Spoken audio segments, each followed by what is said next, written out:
Global market से लिहाज से, क्योंकि वहां पर हमने बड़ा एक्शन देखा है, कौन सी ऐसी पुरानी पढ़ाई है जो इस साल काम नहीं आई ग्लोबल मार्केट्स में? तीन खास चीजें जी, जो ग्लोबल मार्केट्स में हमने 2022 में सीखी है, पुरानी सीखी हुई जो काम नहीं है। मतलब अब तक जैसे आप कहते हैं ना कि आप स्कूल कॉलेज में पढ़ाई करते हैं और उसको आके प्रैक्टिकल लाइफ में उतारते हैं, या मार्केट में हर रोज प्रैक्टिकली कुछ सीखते हैं और उसको आगे के लिए उतारते हैं। तो पहली चीज तो है कि मंदी की परिभाषा बदल गई। हाँ, अब तक हमेशा ये होता था कि 2 क्वार्टर यूएस की जीडीपी नेगेटिव गई, यूएस की इकोनॉमी रिसेशन में है, मंदी में है, और भयंकर वाली आर्थिक मंदी ये वो। और मंदी के वक्त होता ये था कि लोगों की नौकरियां नहीं है, मतलब हाल बहुत बुरा है, खर्च करने के लिए पैसे बिल्कुल भी नहीं है, लोग रोड पर आ गए हैं, सोशल अनरेस्ट हो रहा है ना, बगावत वैसा माहौल, सरकार के खिलाफ गुस्सा, है ना, उस तरह का माहौल। इस बार की मंदी में ऐसा है ही नहीं। मंदी खाली आंकड़ों में है। करेक्ट। अमेरिका में भी 2 क्वार्टर तक नेगेटिव हुई जीडीपी, लेकिन कौन सा अमेरिका में हाय तौबा मची है? नहीं। ठीक है, नो डाउट महंगाई के साथ साथ थोड़ी वो कम होगी, ग्रोथ आएगी, कुछ जॉब कट्स होंगे, सब जगह होते हैं।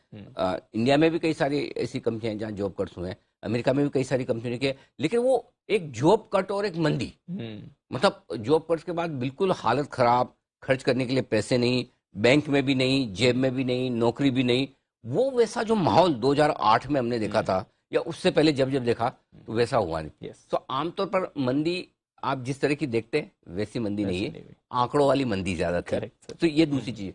एक और हमने अब तक जो पढ़ाई की दीप और पिछले कई साल से देखा कि जब जब ब्याज दरें बढ़ेंगी तब तक मंदी होगी इक्विटी मार्केट में, क्योंकि नेचुरली है कि रिस्क रिवॉर्ड रेशियो आपके लिए फेवरेबल नहीं रहता, ब्याज ज्यादा मिल रहा है तो नेचुरली इक्विटी मार्केट के लिए खराब होता है। इक्विटी नीचे जाने वाली है, ब्याज मिल रहा है और वो भी बढ़कर मिल रहा है, तो क्यों ना पैसा इधर से निकालकर फिक्स इनकम से इक्विटी में लगाया जाए, राइट? ये आमतौर पर हमने देखा है। इस बार ऐसा हुआ नहीं, उल्टा ही हुआ, बल्कि जिस लेवल की मंदी जो होनी चाहिए उतनी नहीं हुई। ऐसा नहीं कि नहीं हुई है, लेकिन जिस लेवल की ब्याज दरें बढ़ी है, ब्याज दरें 15 साल की ऊंचाइयों पर है, क्या मार्केट 15 साल के लोअर लेवल पे है? नो सर, बिल्कुल भी नहीं।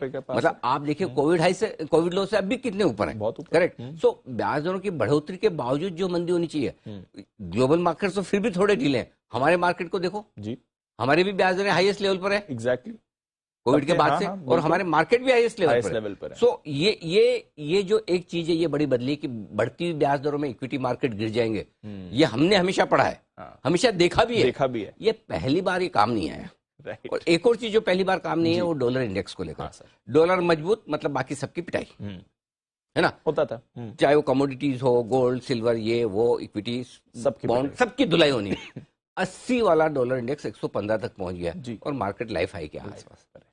तो मतलब ये भी पढ़ा लिखा कुछ काम नहीं आया, कई बार होता है। तो अब ये जो है ना, ये 3 चीजें ऐसी है ग्लोबल मार्केट से रिलेटेड जो हमें भूलनी पड़ी, जो पढ़ी वो पता नहीं इस बार काम नहीं आ रही। तो नहीं तो डॉलर इंडेक्स अगर आपका 50% बढ़ जाए, लगभग 50%, और मार्केट बढ़ते रहे, ये तो कभी देखा नहीं था।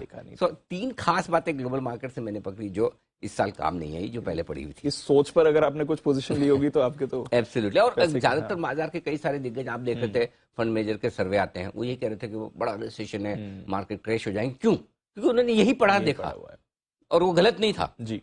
लेकिन यही तो मार्केट की खूबी और खासियत है, हर बार कुछ नया हो जाता है।